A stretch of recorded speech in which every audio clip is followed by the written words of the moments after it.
Thank you very much. Test. Okay. Hi, guys.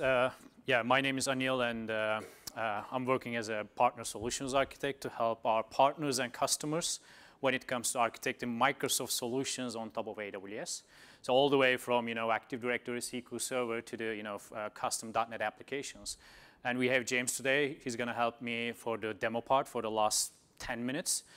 So today we're going to talk about .NET and .NET Core related, Microsoft related AWS services, AWS tools and services and integrations, like Visual Studio integration, AWS .NET SDK, and VSTS integration. So this session is just focusing on the development part, development story. But right after my session, we also have Ryan from AWS, and he's going to talk about Microsoft Server operations on AWS. So it's kind of a good mix. So I'm going to start with the development part, and he will continue with the ops part. So before starting, can I see how many are you guys using AWS today? That is great. So how many of you using or running Microsoft workloads or Windows Server workloads or .NET application on AWS? That is great. So you know it works, right? So and in this session, I'm going to show you why it is super easy to run .NET applications and start developing .NET applications on AWS. So let's get started. .NET and .NET Core and C# are quite popular, right? Especially if you have a Microsoft-based infrastructure or applications, it's kind of a natural way for the developers to choose the .NET development. And if you look at the, a research from CIO magazine, 74% of the Fortune 500 companies are using, at least have one line of business application based on .NET. But Microsoft, roughly 2 years ago, did a bold move, right? They announced .NET Core, which is kind of an open source version of the .NET framework. With a couple of benefits. So benefits are like, it supports cross-platform. It's designed for the cloud scale, web scale, modern applications. And it's really surprising to see that .NET Core adoption has risen to millions of developers in just 2 years. And another survey showing that on Stack Overflow, .NET Core is the second most popular server-side framework right behind the Node.js, which is fine. I mean, as an AWS guy, I'm talking about Microsoft now. But what is the current state of .NET and .NET Core for AWS? So first thing first, we have been, Microsoft workloads, .NET, .NET Core, have been the first-class citizen on AWS since the beginning. So we have been running Windows Server workloads on AWS Cloud since 2008. So that means more than 10 years of experience running Microsoft Windows Server on the AWS Cloud. And when it comes to .NET, the very first version of our SDK for .NET launched in 2009. And at that time, it was just supporting 10 services. But now we have version 3 supporting more than 100 of services. So when it comes to .NET Core, our AWS SDK for .NET also supports .NET Core, right? For all services with an SDK. And also in AWS, we believe that .NET Core is the future for the .NET development. If you are building a new application, if you are building a cloud-native, modern application, microservices and all kind of stuff, we believe that .NET Core is the future. And this is why, as of today, you can run .NET Core applications on multiple platforms on AWS. So you can run .NET Core application on Lambda, which is our serverless platform, and also we are going to talk about it today. And also ECS or Fargate containers, as well as old school EC2 instances. But we are still fully committed on supporting .NET Framework. So we are not stopping to stop .NET Framework and just switching to the .NET Core. You can still run your .NET Framework applications on container side, like ECS containers, and also the EC2 instances, or virtual machines. So AWS has been expanding its platform and services to support virtually any cloud workload. And just last year, we announced more than 1,400 new features and services. So, and this picture is just the categories, not the actual services. And this slide is this is the one I'm updating every single week because we are announcing something new and I need to update this slide. But the good thing is here is if you are using any SDK, not just the .NET SDK, if you are using SDK, you can access hundreds of services here programmatically. So let's take a look at the, a typical .NET developer's day. So as a .NET developer, probably you guys are using, those tools, right? Visual Studio for editor, Nugget for the package management. We all love PowerShell and PowerShell Core for open source, along with the command line, and also Visual Studio Team Services, VSTS or TFS for source code management, build automation, and release management. But how can I map those tools to AWS ecosystem? Well, when it comes to Nugget, we can simply say that we have AWS SDK for .NET. So within the Visual Studio, by using the Nugget package manager, you can install AWS SDK for .NET. And I'm going to talk about SDK in later slides. When it comes to Visual Studio and Visual Studio Team Services, we have a really cool story there. So we have plugins and extensions that you can insert into the Visual Studio that will help you to develop and debug and deploy .NET applications using the AWS services within the Visual Studio, right? And same story for VSTS. It's again just an extension to the VSTS, and you can insert into the VSTS this plugin, and you will have access bunch of AWS-related tasks that you can use in your pipeline, VSTS pipeline. For the PowerShell, we have AWS modules for PowerShell and PowerShell Core. And last one is the command line. We have AWS CLI, our unified command line interface. By the way, it's quite popular, and it's just one download and one configuration, and you will have access to all the AWS services within the AWS CLI. So when it comes to SDK, I think the easiest way to interact with AWS services as a developer is using the SDKs, right? And it's not just .NET SDK. So we have SDKs for .NET, JavaScript, Node.js, and PHP. We also have SDKs for some mobile platforms like Android, iOS, or Xamarin. And also, this is not the full picture. We also have some SDKs for IoT backend devices. But when it comes to .NET SDK, I think this is a really good slide showing you how it is straightforward to get started with developing .NET applications. And James is going to show you the exact same workflow. So he's going to show you how it's easy to develop a .NET application to interact with services using the Visual Studio and Visual Studio Toolkit. So all you need to do is, if you are playing with AWS services and if you are using Visual Studio, I strongly encourage you to use Visual Studio Toolkit.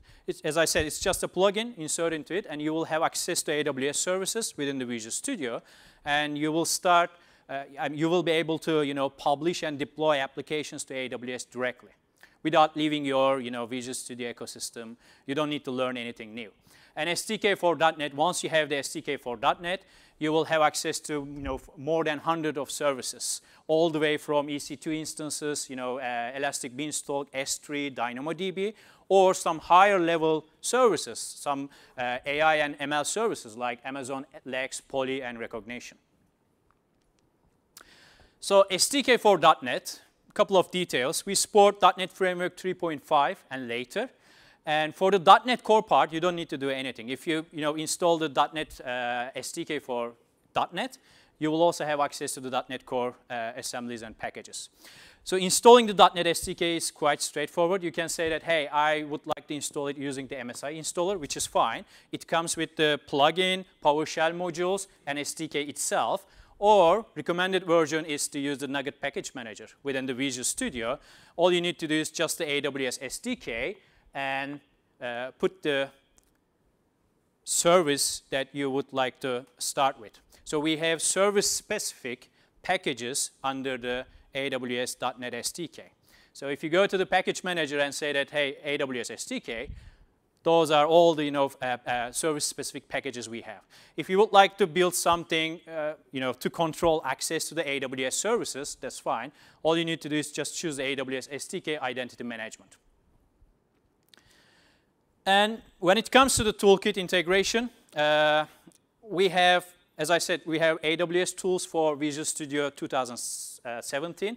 It's just an extension to the Visual Studio that helps you to, it makes your life easier to start, building and deploying and debugging the .NET applications.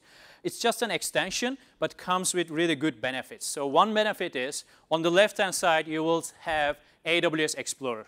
So you will see all the resources you have, of course, according to your permissions and profiles. You will see all the resources. And it's not just read-only, by the way. You can also take actions. You can create an EC2 instance, create an S3 bucket, or just upload a file to the S3 bucket. Let's say you're building something and you need a SQL database. I can simply click the Amazon RDS, create a managed SQL database, do my test, and then kill it within the Visual Studio. And also, you will have access to a bunch of different templates and blueprints for specific services. Here you see the Lambda services. You will have DynamoDB S3 templates, which help you to get started with the .NET development using the AWS services.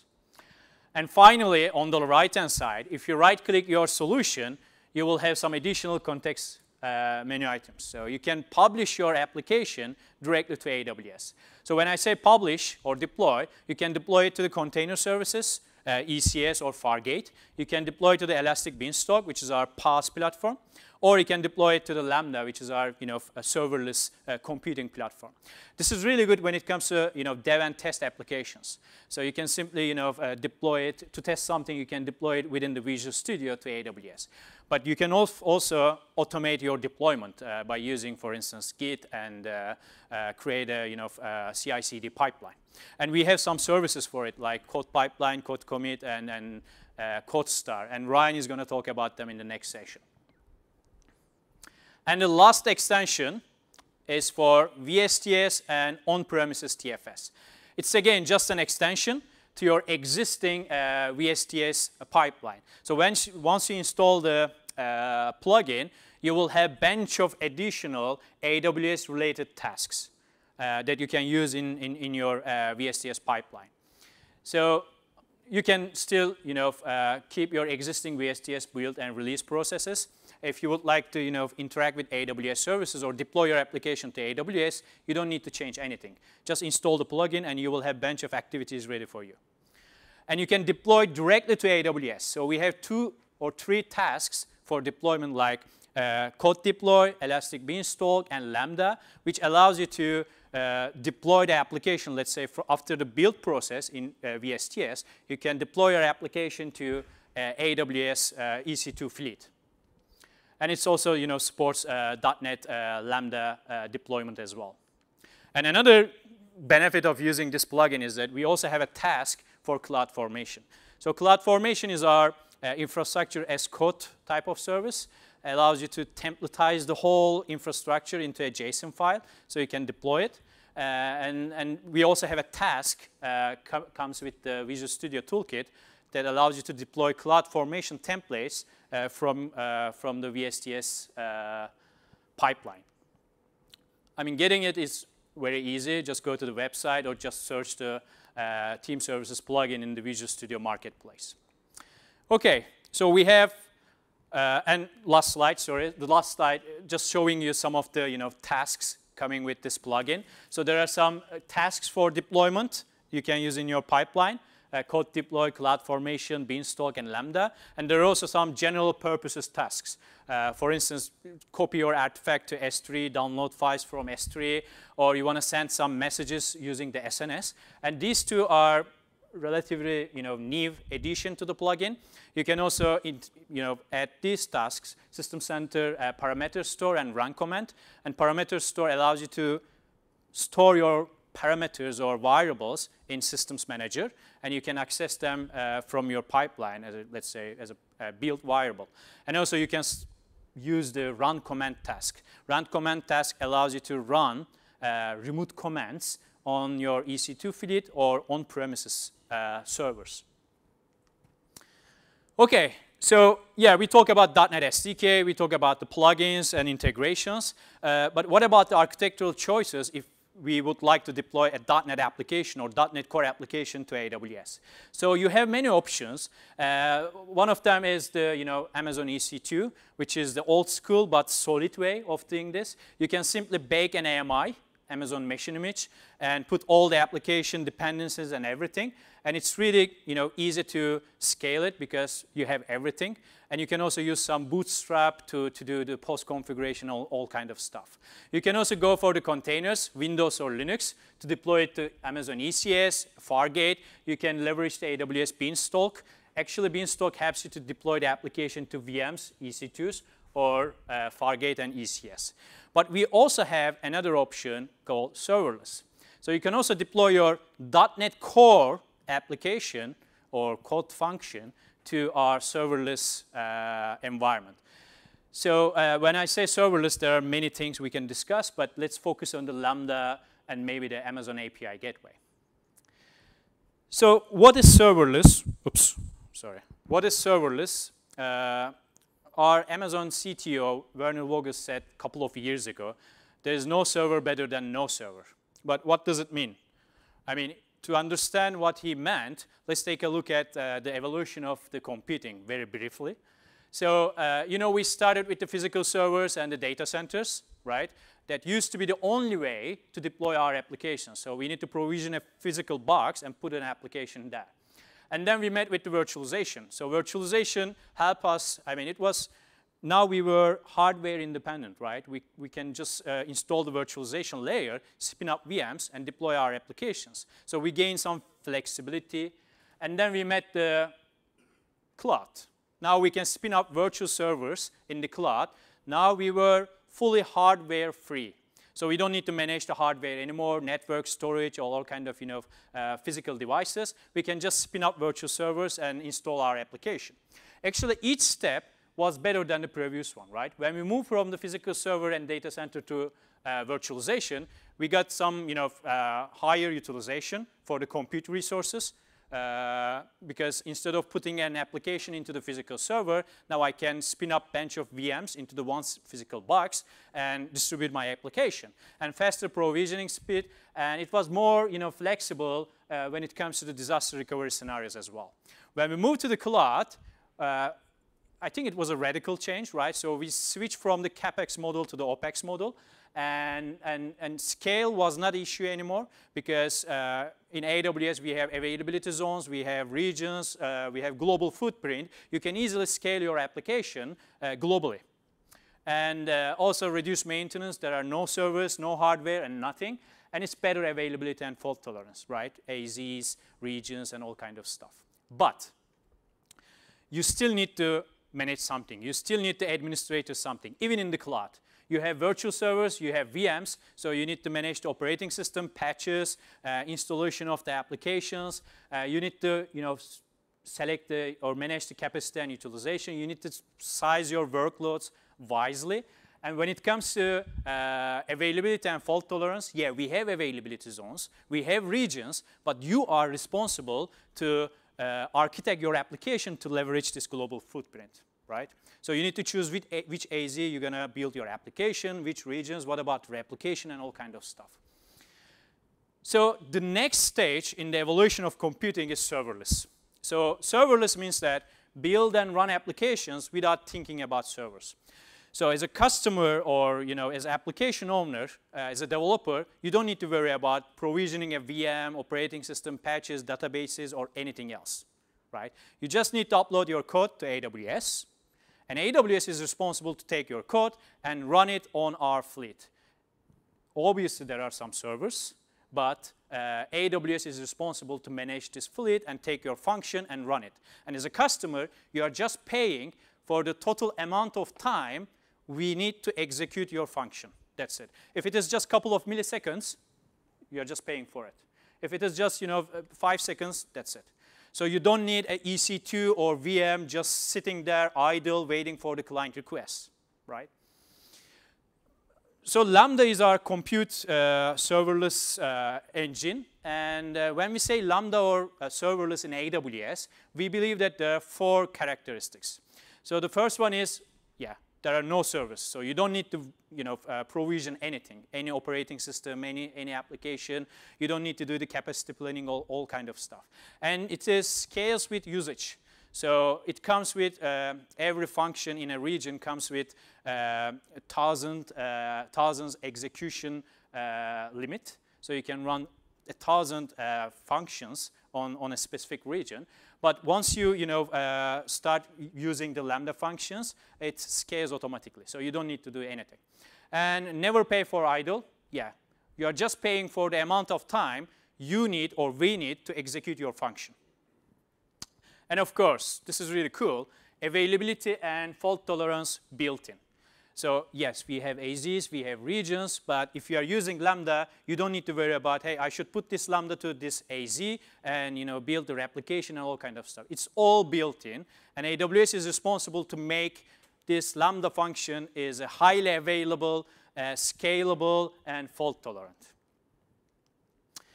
So when we say a serverless application, we can break it up into 3 parts. So event source, the function itself, and some other services or API endpoints we would like to communicate after we trigger the function. So Lambda is an event-driven service. So you can trigger Lambda functions by using events. And when we announced Lambda a couple of years ago, the only event source was S3. So that means for instance, I can just upload a file to S3 bucket. This is an event, right? Something changes in the data state or changes in the resource state or request to an endpoints. So something happens and can trigger the Lambda function. But as today, we have more than 20 services in AWS platform that can, by default, trigger the Lambda function, like SNS, SQS, CloudWatch, and all kind of stuff. So once you trigger the function, your code pieces are living here. That's it. Now AWS is responsible to take this function all the way down to our EC2 fleet, running some containers, Linux containers, execute it, and then that's it. Now you can also, you can code it into your Lambda function to communicate with some third-party services, API endpoints, or maybe you can simply say that, hey, I don't want to talk with anyone else. I just want to build my business logic. It's a self-contained function. It's just a business logic. That's it. I don't want to communicate with someone else. But this is like 3 components of a typical serverless application. You got it? So, by the way, Lambda is not a new technology. So it's been around for years. We have many customers all around the world using Lambda for really massive production workloads. But when we look at our customers, we have seen that 6 different common use cases. So one of them is the web applications. So we have many customers using S3 static websites to host their static website, right? So you can configure S3 bucket to host your static website. And for the business logic or the application part, they are just relying on Lambda. Lambda is just responsible for the web application part. S3 is responsible to host your static website. As you can see, there is no servers here. There is no EC2 instances, nothing. Backends is another use case. You can use it for app services and mobile and IoT backends. Data processing is one of the biggest use cases, one of the most common use cases. So we have many customers using Lambda to do real-time event analysis or big data analysis or doing the map reduce or batch processing. And chatbots. It's really great to see, right? Chatbots are changing the way how organizations are interacting with customers. And we have many customers using chatbots, but in the background, there's a bunch of Lambda functions for each question. And probably you heard about Amazon Alexa.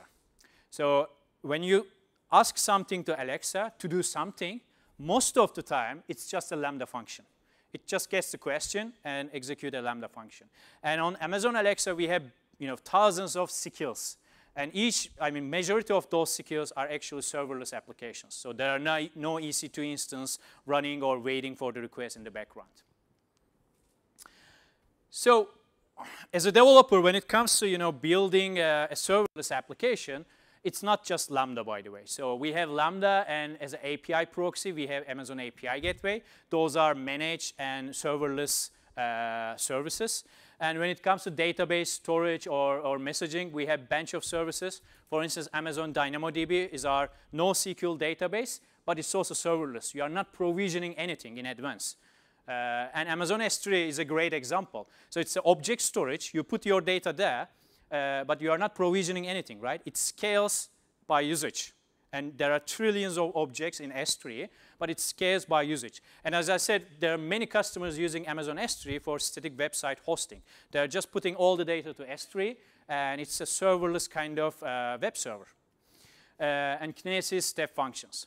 When it comes to the developer tools to help you to build serverless applications, we have many cool tools, AWS X-Ray or SAM to allow you to run local Lambda functions, and some code services, code build, code pipeline, code deploy. Ryan is going to talk about in the next session about them for the developer tools. So it is now demo time. Our veteran .NET developer, James, is going to show you how it is super easy to build a recognition application, right? Yes. Fully serverless. There is no EC2, nothing, by using the Visual Studio and Visual Studio Toolkit and SDK. Thank you, Neil. So, beginning, okay, shall I start? Oh, sorry. Okay. Okay, so the beginning of the session, I think Anil asked you how many of you guys are running .NET applications on AWS today. And it's interesting, actually, because when we talk to customers and when we talk to partners, some people think of modernizing a .NET application as just moving it to the cloud. And actually, we've got a different view, because if you're running a .NET application on AWS, there's actually no reason why you can't add new functionality to that application through, for example, some of our machine learning and artificial intelligence capabilities. So that's what we're going to show you first. We've got a couple of quick demos.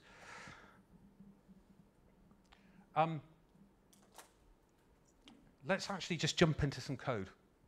Bear with me.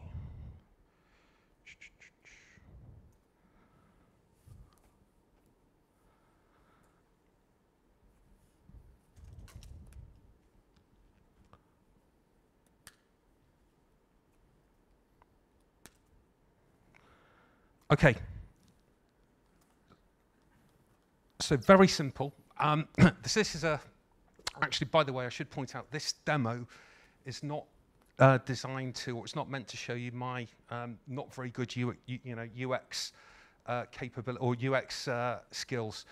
So this really simple application, all it does is we're just going to upload an image into an ASP.NET application, and then we're going to use the AWS Recognition API to tell us what it can see in that image. So if I just pick this one, how about that? Picture of Miami. We'll analyze the image. So hopefully you guys can see, shoreline, water, the city and the coast and everything in the background. So the demo in itself actually is not that impressive, but what is impressive, however, I think is let's just go back to the slides.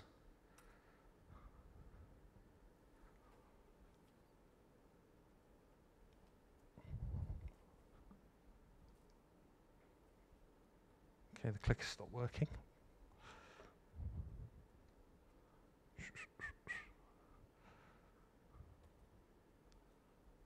It wouldn't be a demo, would it, if something didn't go wrong? Hey, there you go. Right, okay. So what is impressive is the fact that you only really need 3 meaningful lines of code to use the AWS Recognition API to do, in that case, it was a photo analysis to tell you what was actually, or what it thought was in the picture. So it's very simple. You just hoist up the recognition client, you build a request object, upload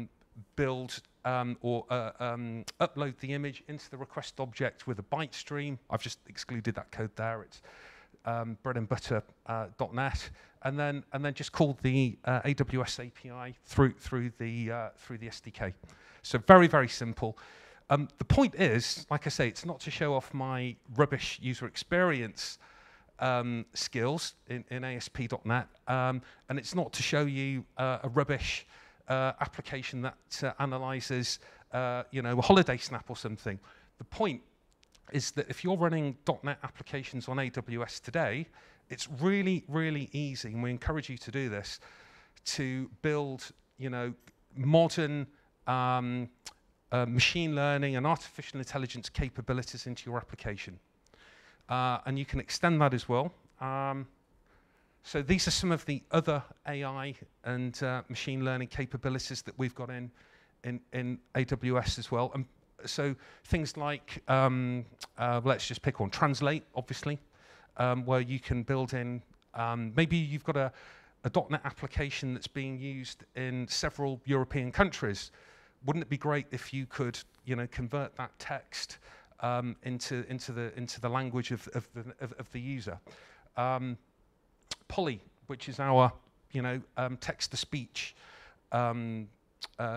capability as well, or Comprehend actually is quite a cool one because it will take text and then identify things and relationships actually in that text. So maybe you've got an application that processes large documents or something like that. Cool, so that's demo number one. Right, demo number two, really quickly. So this is a picture that most of you will be familiar with. It's just a simple 3-tier web application. I suppose in the old world, you know, you'll be used to sort of building stateless middle-tier web apps, probably accessible over some sort of HTTP endpoint, something like that. As Anil mentioned actually just a couple of minutes ago, one of the problems with this is that you're paying for idle time here. So imagine you've got a website selling festival tickets for Glastonbury, okay? So, you know, 1 or 2 days in the year, that website's absolutely getting caned while everyone's trying to buy their tickets. But for the other 363 days of the year, the website's hardly being used at all. So during the, you know, during the low points, you're still paying for idle time, actually both in the web tier and in the middle tier. So, you know, the AWS solution to that is the serverless technology, Lambda. And the way that this works is we have, in fact, I'm going to show you this in a minute, but the Lambda function is fronted by the API gateway. So the AWS API gateway creates an HTTP endpoint which you can call from the web tier. And the beauty of the Lambda functions when used with the API gateway is that you're only paying for what you use. You're not paying for idle time at all. And even on the AWS free tier, you actually get, 1 million requests free per month, which I think is pretty impressive. I'll show you how it works. Again, the demo isn't designed to show off my coding skills. It's really designed to show you how Lambda works. So let's just get back into Visual Studio.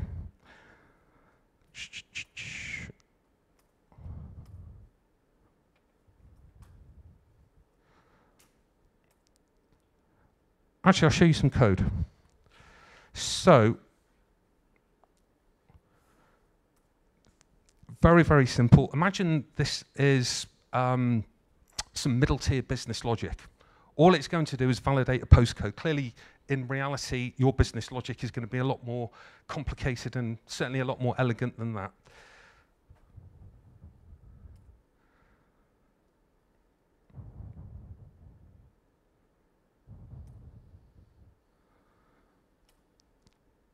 Very, very simple. If I put in the postcode of the AWS offices down the road in Holborn, it should just come back as true. It does. If I put in any other postcode, it should just come back as false. So not very interesting in itself. I think the interesting bit is how this works. So back in Visual Studio, actually let's stop the application for a moment. All that I've done is built a class library in C#. I can actually publish this into the AWS console from Visual Studio itself. That will then, in fact, just to show you this isn't smoke and mirrors, this is how the Lambda function looks in the AWS console.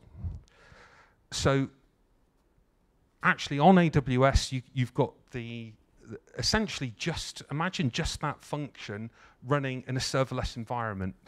So you're not paying for the EC2 server. There's no Windows server to patch and manage. It's just the function, and you only pay each time that function is invoked.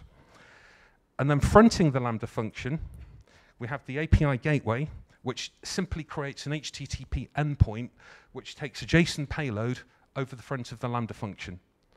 So if you have a .NET application where you are paying for idle time, definitely take a look at Lambda, take a look at the API gateway as well. If you've got a complicated .NET application, it can take a bit of re-architecting, but if you've got a standard 3-tier application that's already talking, say, between the web and the business tier over an HTTP endpoint, you could save costs, with relatively little re-engineering effort. Okay. James, we have enough time. Do you want to show the Visual Studio plugin, yes, profiles and everything? We have 5 more minutes, I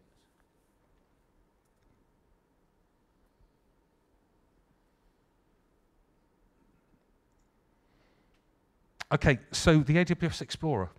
Yeah.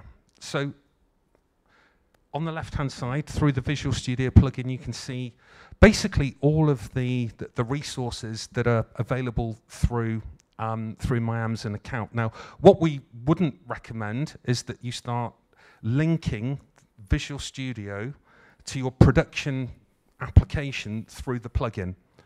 But where this really is good is when you have a developer environment, maybe each of the developers has their own AWS account, and you want to build and try out things quickly. This is a really great way of actually having to, or to save you from having to maybe build something in Visual Studio, deploy it into AWS, then go into the AWS console, maybe try something out. This is a much better shortcut for doing that. But it certainly doesn't replace having, industrial strength CI/CD processes for building and deploying production applications, or even pre-production, actually. Okay? Any questions?